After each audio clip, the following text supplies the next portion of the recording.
Hello, everyone. Welcome to the Ice Cold Takes podcast. I'm your host, Joey DeMeglio, and we open the show with some breaking news.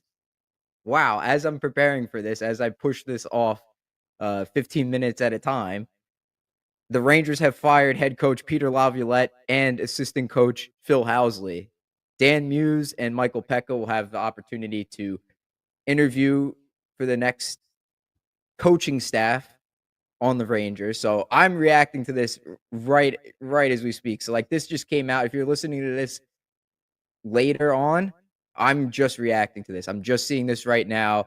There was a statement by Chris Drury, uh, coaching coaching changes article by the Rangers. So I mean, we all expected this to happen. So I guess we'll start with that because I wasn't expecting it to happen right now. I figured the Rangers would be firing Laviolette. That's what the reports were indicating. It was just a matter of when. Now that the Rangers have concluded their season and not in the playoffs. That's what I've been saying is that, the Rangers need to move in a different direction, and it looks like this is, what they ultimately decided to do. So, this article here from Chris Drury, uh, Drury announced today that he has relieved head coach Peter Laviolette and associate head coach Phil Housley of their duties. Quote, "Today, I informed Peter Laviolette and Phil Housley that we're making a coaching change," said Drury. "I want to thank them both and wish them and their families all the best going forward. Peter is first class all the way, both professionally and personally, and I'm truly grateful for his passion and dedication to the Rangers in his time as head coach. After finishing with the best regular season record in the NHL a year ago and making a trip to the Eastern Conference Final, we came into this season with high expectations for ourselves. Quite simply, we failed to meet those expectations. We must all do better, myself included.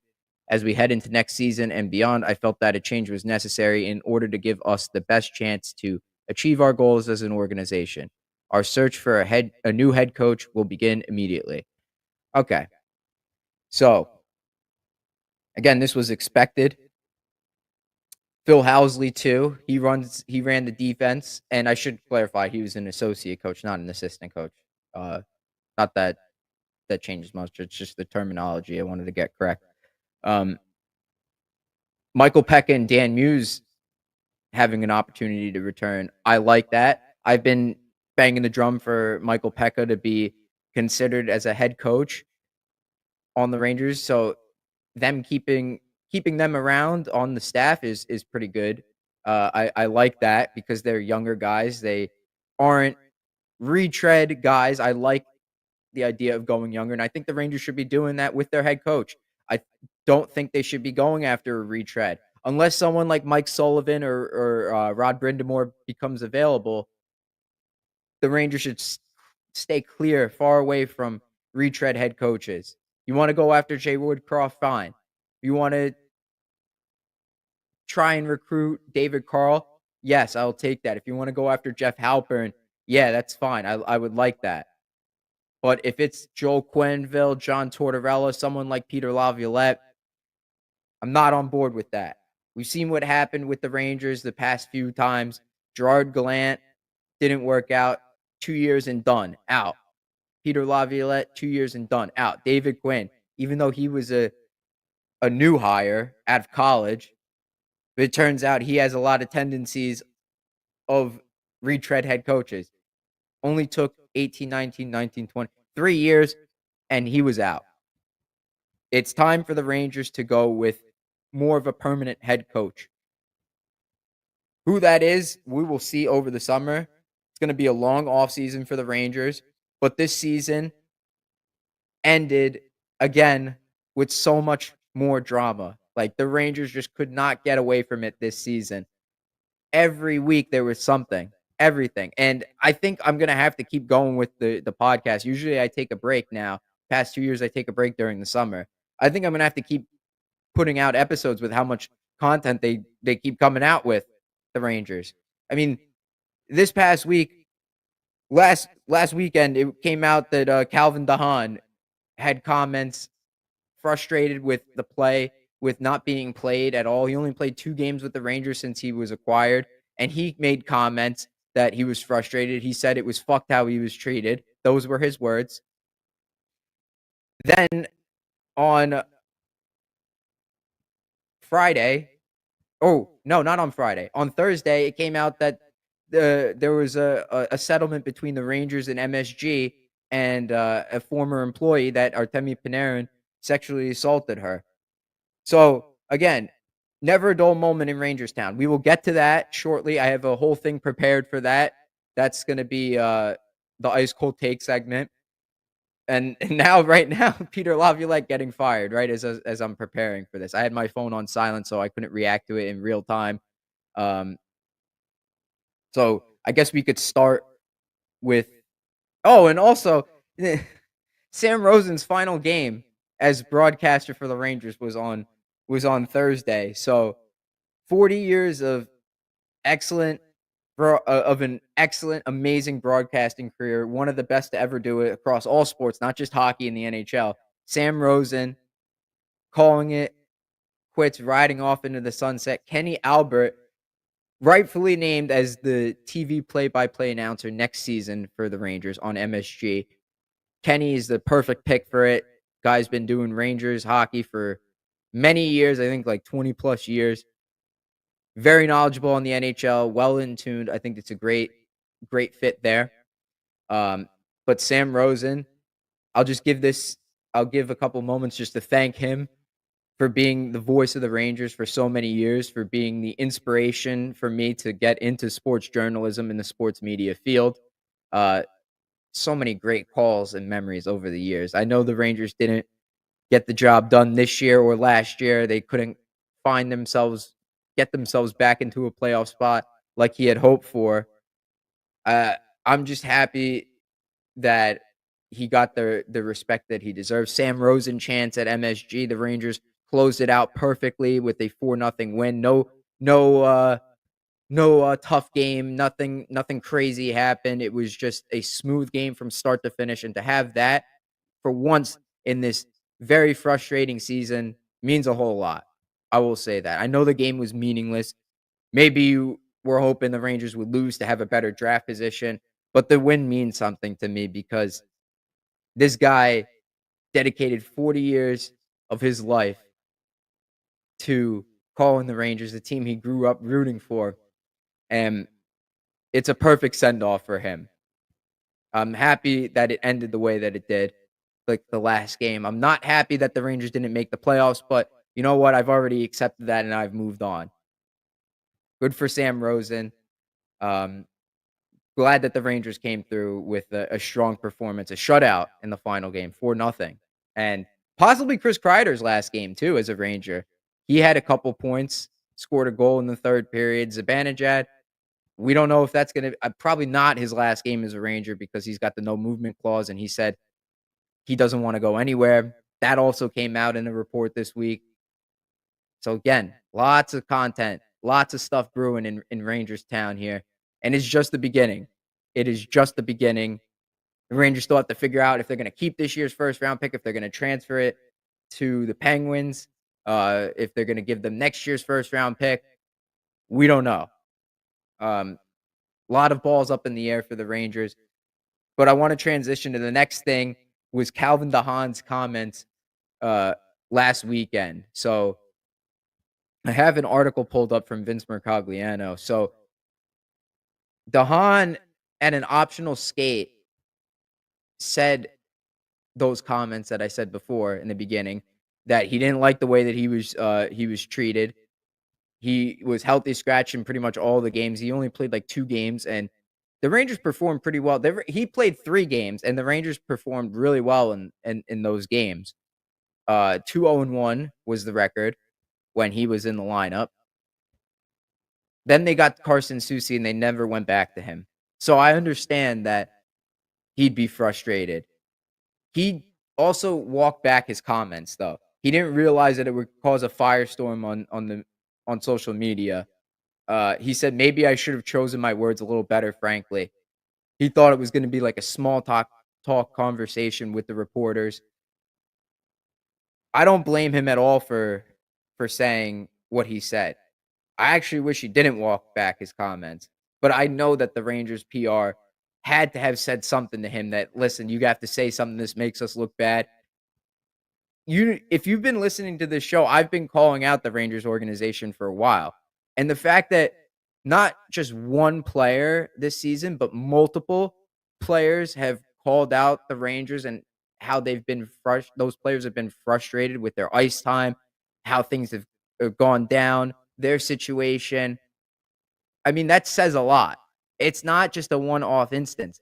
So there needs to be change here. And firing Peter Laviolette can't just be the only thing that changes here. Like I was saying, Chris Drury might need to go here. Now that's probably not likely, but if it's not going to be him, other people in that organization have to fall on the sword as well. Develop from a development perspective to like a coaching perspective, scouting, analytics. Like the Rangers just seem like a back in time organization right now. And it's not going to get them very far. Sure, they've got to two conference finals in the past 4 years, but did they get to the finals? No. Did they get over the hump? Not really. They need to change. Or have they gotten this prolonged success like Vegas has or Tampa Bay or Florida? No. They need to change something. Something in that organization needs to change. They need to find a way to build from within. Going back to Dahan's comments, Dahan, remember, he's going to be a free agent at the end of the year. He's like a journeyman at this point, and he wants another chance to play. He's trying to prove himself, and I believe he could still play based on those 3 games that he was with the Rangers. Yeah, he could still play. He could fill out a role on a team as like a bottom 6 a bottom pair role for for a team. Maybe not on a Stanley Cup team, but an NHL team for sure. He'd crack that lineup. So he's definitely he definitely has his own interests in mind there. Um So he was saying, I understand I'm not a top 4 defenseman or $10 million guy anymore in this league. I might not have a huge impact on the games, but I still want to play and be out there and go to war with the guys. That's pretty much it. Yeah. So again, that makes sense. There was another factor that he was mad that he wasn't with his family. So yeah, things snowball here. I get it. He kind of walked it back saying he was frustrated and that he shouldn't have said that. But if he's going out there and being, open and honest about it, he said he was going to be very transparent. I think we'll hear more about it from breakup day, which comes on Monday. I'll be back next week with another episode to break all that stuff down and to recap the Rangers season as a whole because I can't do everything in one episode. There's just way too much here. You with the Han here, you know, PR telling him to walk back his comments. We don't know for sure if that happened, but he did have a conversation with them after he went on the ice. There were reports about that. Molly Walker tweeted about it. He said that he was going to make comments, just not at that time. Then eventually, a couple days later, he did come out and read what I'm reading to you guys now. Is that he wanted to put the fire out. He called Chris Drury to say he was sorry. He didn't mean to drag the organization through the mud. And that's what I'm saying. Like, I feel like I would have rather he didn't do that. Maybe he genuinely is sorry that he did that. But that outburst puts a lot of people on notice. That raised an eyebrow from so many people. Yeah, things need to change. It can't just be like, "Oh, go back and say you're sorry."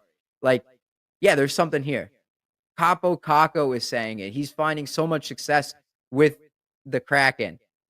Maybe he will never be the player that we all thought he would be.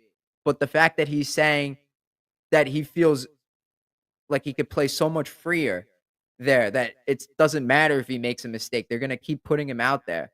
Takes so much weight off his shoulders. That's an eye-opening statement that something needs to change, and that was a problem here, and they never fixed it. That needs to change.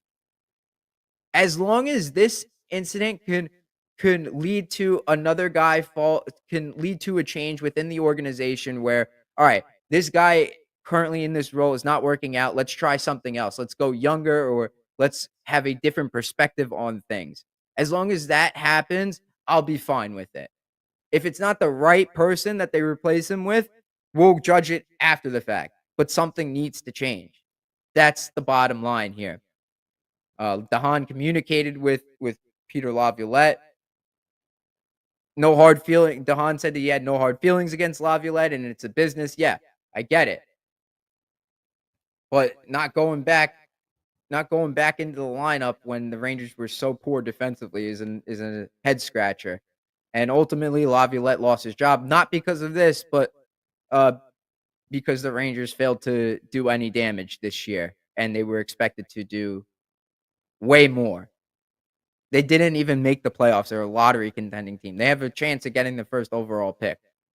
So it didn't work out. Laviolette falls on the sword. Dahan walks back his comments, and that's not even the most newsworthy item of the week. And man, it took me so much prep work to do this, man. I'm kind of nervous because I'm not sure how people will react to how I'm going to break down this segment of the show. Maybe you guys will agree. Maybe you guys think I'm insensitive or uh, completely off base. But honestly, I read what I read, and I feel confident in myself and in what I believe and what's available to make my own opinion about this. Um, I'm not going to bash other people for having their own opinion. I'm not going to to do something like that. I respect people's opinions, but of course, I'm talking about the Artemi Panarin situation. And if you missed it on Thursday, right before the Rangers, Thursday morning, bright and early at like 8 or 8:30, an article was released in the Athletic alleging that Artemi Panarin sexually assaulted a team employee. Very, very difficult read. Um, I mean, sexual assault cases are always very difficult. They're not easy to go through. I'm sure for the people involved in it, and then definitely reading about it. This didn't even happen like this season. It happened uh last season. So we're just finding out about this now. So it was a shock to read about this. And Panarin to me is the last person I'd expect to be in an article like this. Um I know he had those Russia allegations that the Rangers defended him from during the 21 season, that bubble year. But again, like I was completely caught off guard by this. And I was very I guess I'll say grossed out by some of the information in the article. If you haven't read it, it's on the Athletic. If it's I think it's behind a paywall still. Someone on Twitter has it. You could find it on there. Um, a lot happened in this. But I'll just get to the main segment that I have prepared for this. It's the ice cold take segment. Remember, the ice cold take is an accurate statement backed by facts and observations that is solid in nature, similar to a block of ice, i.e., a spot on claim. Okay. This week, should the Rangers get rid of Artemi Panarin? Okay. A lot of people online seem to have made up their mind on whether Panarin did or didn't do it. Some people are saying he's guilty because he and the Rangers both settled, so that indicates guilt. Some people are saying he didn't do it because the woman only notified the Rangers when she was about to get fired. To me, the truth is that there are too many unsolved questions to form a concrete opinion on Panarin in this situation. I can tell you that I would be grossed out by Panarin if he did do something with this woman because he's married with kids and his wife was pregnant at the time of these allegations. And I am grossed out by this. I can also tell you I'm very skeptical of the fact that this was only made known to the Rangers during a completely separate investigation 3 months after the fact. And that is also true. That's also how I feel. But the bottom line is that this didn't go to court. No criminal charges were filed, and both parties signed an NDA, and no admission of wrongdoing clauses n they signed a non-disclosure agreement and no admission of wrongdoing clause, so we will likely never have these questions answered. And with the information we do have available from the article, in my opinion, I don't think that is enough to say that the Rangers need to get rid of Artemi Panarin. That's how I feel. Again, too many unsolved questions, such as, why did Panarin take the phone? Why did the woman go to his room alone? What happened with the Rangers' private investigation of this situation? We're never going to get the answer to these questions. So, to me, what we have available, in my opinion, I don't think that is enough to say that the Rangers need to get rid of Panarin. You might disagree with me on this, and that's fine. But that's just the way I feel based on how I read this. And this isn't something like where I just completely glanced over the article, read the headline, and be like, "Oh, yep, Panarin's guilty," or "Nope, this woman is lying." It's not like that. I did a lot of reading on this. I read this like 5, 6, 7 times, maybe the article. Did some other work, research into stuff, some lawyer stuff. Like, I don't have enough here. I can't say one way or the other that Panarin's a criminal, he should be behind bars, or that this woman is right for being fired or something like that. I can't jump to any conclusions about that.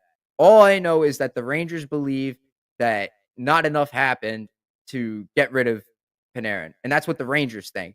Now, among us, we could have a conversation about whether that's right or wrong. We could have that conversation. Again, I've said that the Rangers organization has been in shambles. It's not surprising that's that stuff keeps coming out on them, especially this year, like with the internal memo, the trade memo, all this stuff. Like you're starting to see things are starting to line up here. Remember Vince's article back in December about how social media members can't travel with the team anymore. That was because in this of the investigation in this article about the woman giving anti-anxiety pills to another player on the team. So there you go. There's things starting to add up there. So you're starting to see why Chris Drury and the organization feels a sense of paranoia and secrecy. Whether you go to this extreme where you don't have your social media person travel with the team anymore, I don't know if that's necessary. Um, Previously in the season, I ranted and I said this was all on the players. Yeah, it very much is. Like the reason the Rangers were in the spot that they were in and they didn't make the playoffs was because the players fell flat. They didn't show up. They didn't perform. And the reason that they didn't perform could have been part of the reason could have been because they felt they were walking on eggshells, or that they weren't comfortable in the locker room, or that there was too much of an environment of secrecy and they didn't like how Chris Drury treated them. That's possible. I still stand firm that this falls on the players, but I'm not going to deny that there's issues within the organization. Um, I don't think the Rangers completely botched this situation. You might disagree with me about that, about the Panarin incident. I don't think they completely botched the situation. I mean, they notified the league. They said the matter had been resolved. They had their own independent investigation. They didn't, completely deny what this woman said. They looked into it. They let the league know. The Rangers, the woman, and the NHL all said the matter had been resolved. So that's got to mean something, right? You would hope so. Uh, I'm not a lawyer. I don't. This is far from my expertise, but I'm just going with what my opinion is, what I think the situation is, how I interpreted these events. Again, I still feel uneasy about Panarin. If he did do something like this, makes me think of him a lot differently. Maybe not to the point that he's a criminal, he should be behind bars, and that he should be kicked off the team. But I feel uneasy that if he did do something, that he was married and his wife was pregnant at the time, that makes me feel grossed out beyond belief. Uh, I have a very big problem with that. But again, it's not enough to say that the Rangers need to kick him off the team. You could say the Rangers need to trade him for a completely separate reason, that, you need to blow up the core. That's fine. But this is a reason to get rid of Panarin. I'm not on board with that. And that's just the way I feel. And I'm not denying what the woman went through. I'm just going off of what we do know. And I do have questions. And unfortunately, they will never be answered because they have the NDA. They're not allowed to say anything. Remember, this article came, the reporter asks sources. And these were two Ranger sources that were informed and that were briefed on the situation, on the allegations. Doesn't mean that they were like eyewitnesses or anything here. The reporter for The Athletic, Katie Strang, she did her job. She found out from people who were knowledgeable about the situation. I mean, they tried to reach out to the Rangers. They tried to reach out to the woman. They tried to reach out to Panarin and his agent. They didn't get much back. Vince Mercogliano reached out to the NHL or to the Rangers about their investigation, and they weren't allowed to speak on it. They said the statement was the extent to which they know about the situation, what they're allowed to comment on. So to me, it all boils down to the fact that the Rangers made this decision and their mind is already made up. So I'm not expecting them to get rid of Panarin now that the article leaked. They had this prepared a year in advance. They knew about this. They dealt with it. They said the matter had been resolved and they didn't get rid of Panarin. So if you're expecting them to get rid of Panarin now that you know about it, then you're wrong. I think that doesn't make any sense. The Rangers have made up their minds. It doesn't matter what I think. Like, they already said that this was that him being on the team is just reason enough that they're not getting rid of him. So that's what it comes down to. That's my ice cold take. That was a very difficult segment. It took me like almost 2 days to come up with what I was going to say because I take it very seriously. I want everybody to know that. This is not, I don't want to like deny the lived experiences of the woman in question, the former employee of the Rangers. I don't want to do that. I'm just going off of what I'm reading and how I'm reacting to it. I care a lot about it. That's why I read into it so much. I was on Reddit. There was a couple good discussion threads there from guys that worked in sports before, like for professional teams and companies, and they were giving their insight. It's kind of interesting to see how people react there. There was a lot of nuance in this situation, and that's the big thing I think a lot of people miss is that it's not black and white. You could come up with your own opinions. That's fine. I'm going to have my opinions as well. And I think that there's a lot of gray area in this story, and there were a lot of unanswered questions.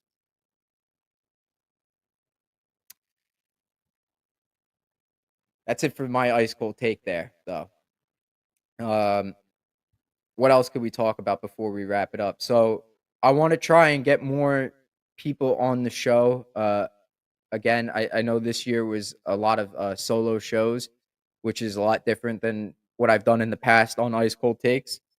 So maybe I could get some people that used to be on the show while I'm trying to get newer guests on the show. Um, there's a lot to talk about with the Rangers too in the offseason, so I'll be jam packed with content for weeks to come. Again, like with Peter Laviolette being fired today, and the Rangers having decisions to make free agency wise and trades wise. We don't know what they're going to do. There's a lot of work that needs to be done. Uh, if they can move on from Zibanejad, I think it would be in their best interest to do so. Otherwise, if they're going to keep him, $8.5 million, he needs to be anchored to JT Miller's right wing, and they can't play him in center. Because if they play him in center, they're not getting the same player. Mika Zibanejad on the wing versus Mika Zibanejad at center since JT Miller arrived. Even before then, him at center has been a complete disaster. Him on the wing, since the Rangers got Miller, I'm going to pull up these stats here because I want to see what he finished the season with. I know it was a ridiculous point pace that he was on. So the Rangers, they got him. JT Miller was acquired. His first game was that Boston game. I believe it was at the beginning of February. Yes. So from that stretch to the last game of the season, Zibanejad in 32 games, that's 32 games, 11 goals, 22 assists, 33 points, 7 even strength goals, 14 even strength assists. Significantly different. Way better. And if we take the opposite, right? If we go from the first game of the season all the way to the game against Carolina on December 28th.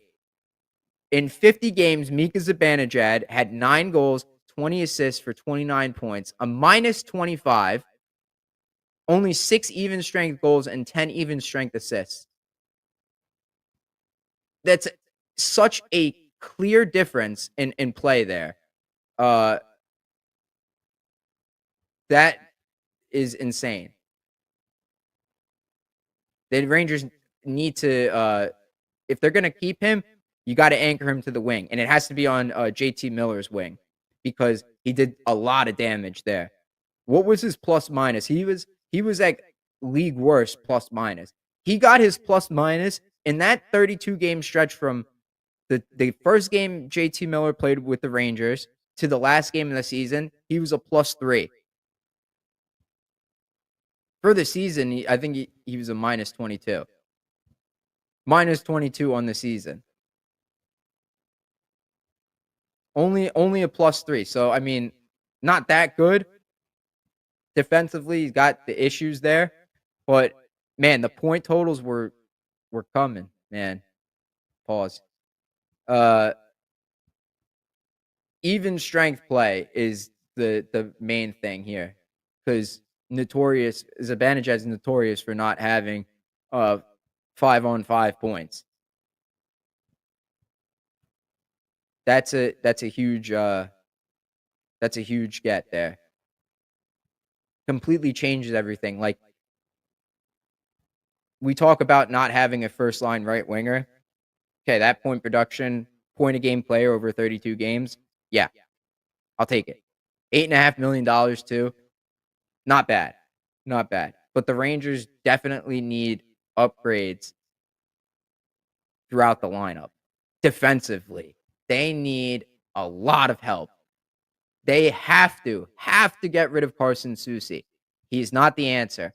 If they want, I mean, you could, if you want to stay close to the cap, you could. I wouldn't do this though. You could go with Jones and Robertson there, but one of those guys is going to have to play in the top 4. And I don't think Jones is a top 4 defenseman. I don't think Robertson has done enough. He looked okay next to Adam Fox. I really wish the Rangers would have gave him an opportunity to play sooner because we don't know what he is. Again, same issue as last week where I said we don't know what Gabe Pro or Brennan Othman are. We don't know what they are. Panarin, Trocheck, and Othman, those statistics have been pretty good. The 5-on-5 statistics have been really good for them. You have guys next year on the wing. If you're getting rid of Kreider, you have a lot of guys that you have to fit into the top 6, and you're not gonna be able to fit all of them.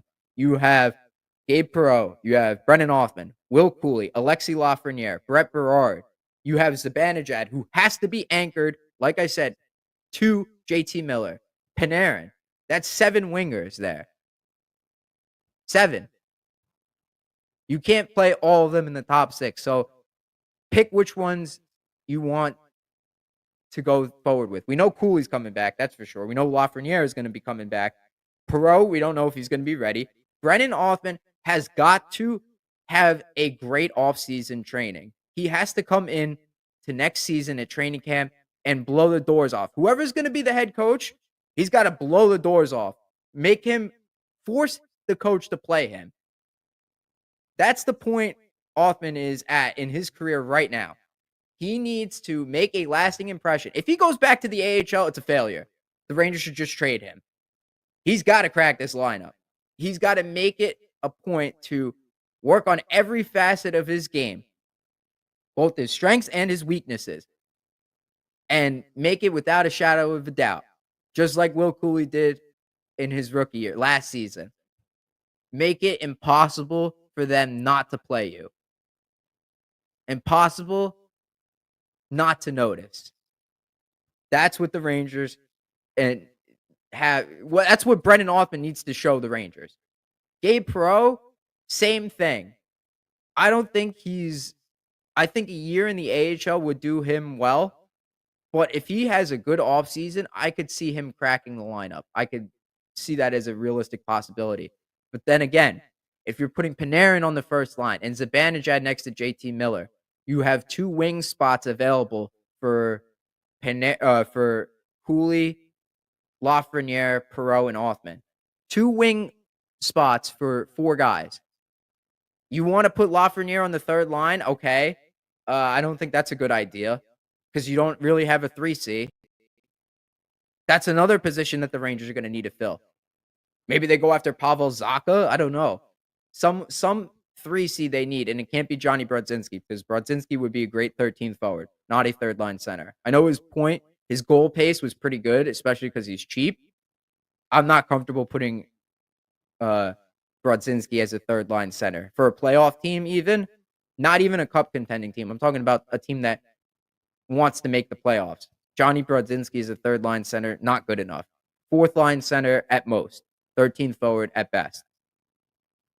That's what I think Brodzinski should be at. But Perreault, Cooley, Lafreniere, and Othmann. Again, those guys, if you're anchoring Zibanejad to Miller and Panarin on the top line, you have 2 spots for 4 guys. Lafreniere's got to be in one of those spots there. So if you go like Lafreniere, Miller, Zibanejad, there's a line there. Cooley, Miller, Zibanejad had great numbers. That's a good line. I mean, Panarin, Trocheck, and Lafreniere, we know what they've done. Panarin, Trocheck, and Othmann did really solid, has really good numbers. Then a third line, if you want to use you could use Cooley there. Or Othmann would be a pretty good third liner. I think his play style would fit what the Rangers want. They want a north-south style. If you put him on a line with Brett Berard, there you go. You got 2 forecheckers there. You just need a 3C. Like a line of Othmann, and say the Rangers trade for Pavel Zacha, for example. Not saying that's going to happen. Othmann, Zacha, and Berard. That's a line that could do some damage. Then you got Panarin, Trocheck, and Lafreniere, and Cooley, Miller, and Zibanejad. On paper, now this doesn't really mean anything because we saw what the Rangers were this season. On paper, that looks like a pretty good top 9. Pretty solid. And then your 4th line could be Edstrom, Carrick, and Rempe with Brodzinski as your 13th forward. Perreault in the AHL.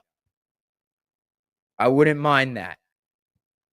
If Perreault's not ready, let him go to the AHL. Let him play first line ice time, first line power play. If you want him to kill penalties, go ahead and do that. Give him all the ice time you could give him in the AHL if you're not going to play him in the top 6 next season. See how he is there. But Rangers have a lot of holes to fill defensively. Offensively, I think just the 3C, if they want to make it work cap wise, I don't think they should be going for like a Mitch Marner in free agency. I don't think they should be going after Sam Bennett. Um, unless you're moving Zibanejad and or Panarin, don't go after those guys. It's not worth it. You could go after RFAs too. I mean, people are saying that that's a possibility, but I'll believe that when I see it. Every year it's always like that. Oh yeah, this could be is this the year of the RFA? And then it just never happens. Like last year there was two, okay, but Edmonton was in a situation where they literally could not match it. They had no cap space. So it made sense for St. Louis to do that. It's fine that they did that. Um, you could go the RFA route, or you could play it cheap and use your guys on entry level contracts because you're going to need to save the cap space. You got Keandre Miller, who you may or may not re-sign. You got Will Cooley, who you're going to have to give an extension to, and I think you should give a long-term extension, not a bridge. You have to figure out what you're going to do defensively. Are you going to go after Gavrikov in free agency? Are you going to go after Dmitry Orlov in free agency? You can't go after Chikrin now because he's extended. The Rangers got to clear salary with Kreider and Soucy. They have to find a way to trade those guys at the very least. And they have to completely revamp their defense. No one is untouchable, not even Braden Schneider. Fox is the only one that could stay there. I know he had a down year, but he's still amazing.